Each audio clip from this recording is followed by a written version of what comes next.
दोस्तों, भारत अपने इतिहास के सबसे बड़े इंफ्रा प्रोजेक्ट के ऊपर काम कर रहा है जिसका नाम है भारतमाला।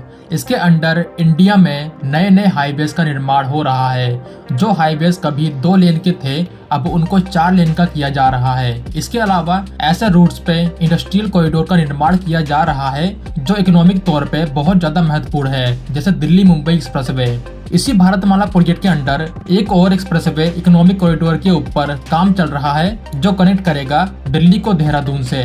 तो आज इस वीडियो में आपको बताने वाला हूँ कि इस एक्सप्रेसवे की क्या इंपॉर्टेंस है, इसको बनाने में सबसे बड़े चैलेंजेस क्या हैं, और नितिन गडकरी जी अभी विजिट पे गए थे जहाँ पे इन्होंने इस एक्सप्रेसवे के ऊपर बात की। गडकरी जी ने एक्सप्रेसवे के बारे में क्या बोला, अभी का स्टेटस क्या है और इसके कंप्लीट होने की डेट क्या है, उसके ऊपर भी बात करेंगे। भारतमाला परियोजना के अंडर हम देश में नेशनल हाईवेज और एक्सप्रेसवे कॉरिडोर का नेटवर्क बना रहे हैं। दिल्ली देहरादून एक्सप्रेसवे इसी के अंडर बनाया जा रहा है, जिसकी लेंथ 210 किलोमीटर की होने वाली है। अभी के टाइम दिल्ली से देहरादून तक जाने में लगभग 5 घंटे का टाइम लग जाता है। जब ये एक्सप्रेसवे बन के रेडी होगा तो ये टाइम 5 से घटकर सिर्फ 2.5 घंटे का रह जाएगा। इससे न सिर्फ टाइम की बचत होगी बल्कि इससे फ्यूल की भी सेविंग होने वाली है, जिससे इन्वायरमेंट पे इसका नेगेटिव असर कम होगा। इसके अलावा फास्ट सर्विस से ट्रांसपोर्ट का खर्चा कम होगा, जिससे कंज्यूमर गुड्स के दामों में भी गिरावट आएगी। ये एक्सप्रेसवे इंडिया के 3 राज्यों को कनेक्ट करेगा, दिल्ली, उत्तर प्रदेश और उत्तराखंड। इस पूरे रूट में 4 बड़े डिस्ट्रिक्ट को कवर किया जाएगा, बागपत, मुजफ्फरनगर, शामली और सहारनपुर। और इन 4 डिस्ट्रिक्ट में कुल 21 विलेजेस से गुजरने वाला है यह हाईवे। जिन जिन गाँव से गुजरेगा वहाँ रोजगार के नए नए अवसर बनेंगे। यहाँ के छोटे छोटे व्यापारी, किसान आसानी से कम समय में अपने गुड्स को दिल्ली या फिर देहरादून में पहुँचा सकते हैं। शुरुआत में इस हाईवे को 6 लेन का बिल्ड किया जाएगा, जिसको फ्यूचर में और चौड़ा भी किया जा सकता है ट्रैफिक को ध्यान में रखकर। जो देहरादून के पास का एरिया है वहाँ पे इसके लेन की संख्या 4 से 6 के बीच में रहने वाली है। बाकी का रूट पूरा 6 लेन का होगा या फिर उससे ज्यादा। जो इसका स्टार्टिंग पॉइंट है दिल्ली में, वो होने वाला है अक्षरधाम मंदिर। यहाँ से इसका फेज 1 स्टार्ट होता है जो ईस्टर्न पेरिफेरल एक्सप्रेसवे तक होगा। यहाँ पे इसके लिए एक इंटरचेंज बनाया जाएगा। इस फेज में अक्षरधाम से गाजियाबाद तक 12 लेन का निर्माण किया जाएगा, क्योंकि ये अर्बन एरिया है और यहाँ ट्रैफिक को ध्यान में रखकर इसमें 6 लेन का एक्सप्रेसवे बनाया जाएगा और साइड में 3-3 लेन के सर्विस रोड भी बनाए जाएंगे जो सिटी के लोकल कनेक्टिविटी के लिए होने वाले हैं। गाजियाबाद से ये 6 लेन का हो जाएगा जो ईपीई तक जाएगा।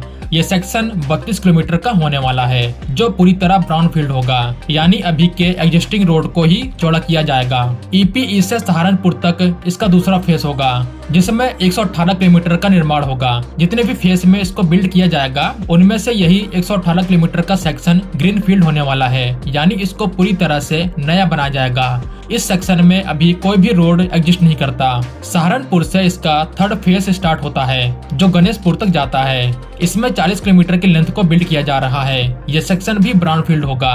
गणेशपुर से देहरादून तक इसका 4th और फाइनल फेज होने वाला है 19.5 किलोमीटर का। ये फेज भी पूरी तरह से ब्राउन फील्ड होगा। जनवरी 2023 को union minister VK Singh ji announce करते हैं कि जो फरीदाबाद नोएडा गाजियाबाद एक्सप्रेसवे है एफएनजी कॉरिडोर, उसको भी इसके साथ लिंक किया जाएगा। एफएनजी कॉरिडोर जहां से गुजरता है वहां पे बहुत से इंडस्ट्रीज और आईटी पार्क मौजूद हैं। तो इस हाईवे के बन जाने से, इन दोनों के लिंक हो जाने से जो लोग दूर दूर से आते हैं उनके लिए आसानी हो जाएगी। इसके अलावा ऐसे प्रोजेक्ट से रियल एस्टेट सेक्टर पे भी एक बड़ा और पॉजिटिव इम्पैक्ट पड़ता है। जहाँ से यह हाईवे गुजरेगा वहाँ पे नए नए टाउन्स बनेंगे, नए नए प्रोजेक्ट का निर्माण होगा, जमीन के प्राइस तेजी से बढ़ेंगे, रेजिडेंशियल प्रोजेक्ट आना शुरू हो जाएंगे, लोग इन्वेस्ट करेंगे और न सिर्फ रेजिडेंशियल बल्कि कमर्शियल प्रोजेक्ट, नए नए आईटी पार्क का भी निर्माण होते हुए नजर आएगा।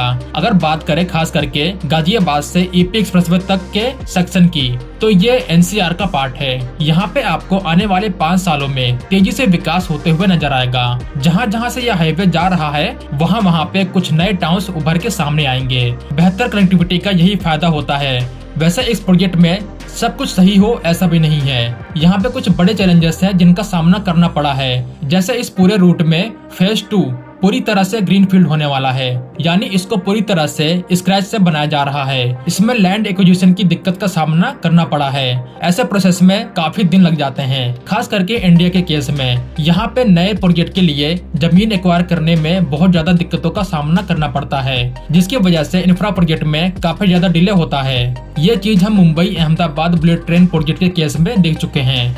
लैंड एक्विजिशन में काफी ज्यादा दिक्कत का सामना करना पड़ रहा है इस प्रोजेक्ट को, जिसकी वजह से अभी इससे कंप्लीट होने की डेट 2022 से बढ़ाकर 2026-27 तक कर दी गई है। हाँ, इसमें कोविड का भी एक बड़ा फैक्टर है, लेकिन लैंड एक्विजिशन एक बड़ी वजह मानी जाती है इसको डिले होने में। अब जो ब्राउन फील्ड है इस हाईवे का, वहाँ पे भी रोड्स को चौड़ा किया जाना है। इसके लिए बहुत से घरों को गिराया जाएगा।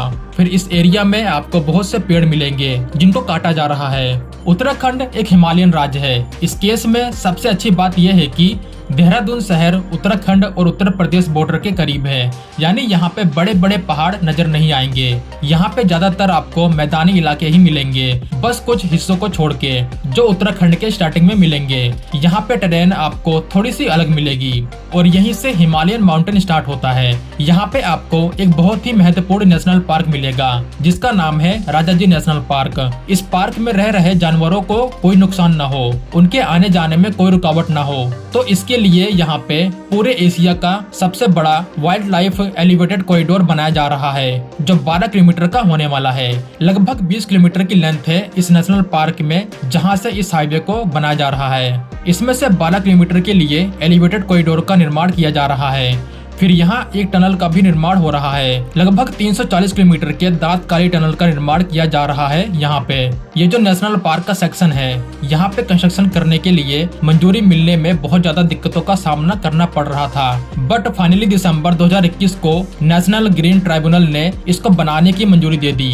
अब यहाँ तेजी से काम किया जा रहा है। नितिन गडकरी जी जो देश के रोड एंड ट्रांसपोर्ट मिनिस्टर हैं, जिनके अंडर में इस प्रोजेक्ट को बनाया जा रहा है, उन्होंने इसका दौरा किया और इस दौरे में उन्होंने ये कहा कि इस प्रोजेक्ट में अभी के टाइम 40% का काम किया जा चुका है और जो बाकी का काम है उसमें तेजी लाई जा रही है। गडकरी जी का ये भी कहना था कि दिसंबर 2023 तक, यानी इसी साल के एंड में, इस प्रोजेक्ट को पूरी तरह से कंप्लीट कर लिया जाएगा, यानी ये अपने टाइम पे ही कंप्लीट होने वाला है। लेकिन यहाँ कुछ लोगों का कहना है कि शायद ये प्रोजेक्ट 2024 के स्टार्टिंग में ही कंप्लीट हो पाए। वेल, जैसा भी हो, बस अब काम में कोई रुकावट नहीं आनी चाहिए और देख के भी यही लग रहा है कि काम में कोई रुकावट नहीं आएगी। वैसे यहाँ हम एक और बेनिफिट को भूल नहीं सकते, वो है टूरिज्म का। देहरादून एक ऐसी जगह है जहाँ पे पूरे इंडिया के लोग जाते हैं विजिट करने के लिए। यहाँ पे टूरिज्म का एक बड़ा स्कोप है। बेटर कनेक्टिविटी के बाद टूरिज्म का सेक्टर और तेजी से ग्रो करने वाला है यहाँ पे, और इस शहर को भी इससे ग्रो करने में मदद मिलेगी।